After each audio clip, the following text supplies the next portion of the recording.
In the name of Allah, the most merciful and the most compassionate.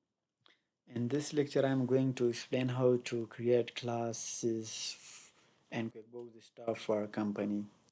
So, why mostly companies create classes and QuickBooks stuff?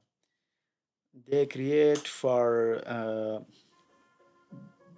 these purposes that to have separate reports of each office. For example, if a company has a headquarter in one province or in one country and has operations in different countries or different provinces, so they should create classes for it in QuickBooks Desktop to specify the reports of each branch.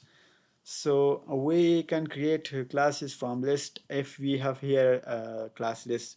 If we don't have class list, so we will go to edit and click on preferences and then click on accounting and click on company preferences and check use class tracking for transactions and then click on OK. After it, we will come back to class list, and here you can see class list.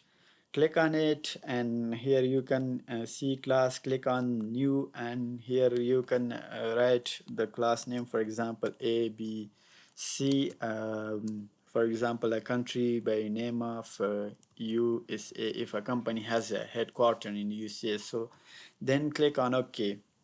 After it, control N for creating new class. For example, if ABC company has another branch in another country, so we will create class for it. For example, China.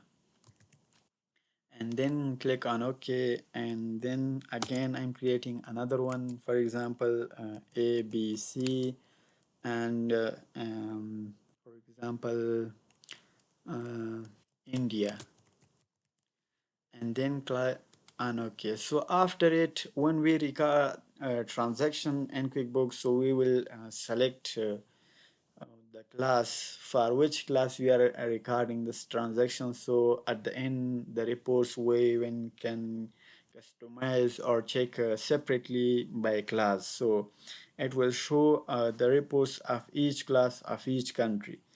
If we want to edit our class, so we can click right on it and then click on edit, so we can click and edit it. If you want to make an active to show list of classes, so right click on class and then make class inactive. If you want to bring it again, so then click include inactive class and then right click on it and then click make class active. If you want to delete a class, so before deleting a class, we should delete all relating transactions and reports regarding that class and then click delete class. So try not delete your class when you record transaction regarding that class, because you will face some problems. For example, your reports will be less in the reports and you will not be specified that how many reports and how many classes we have and how many expenses revenue we have for separate class.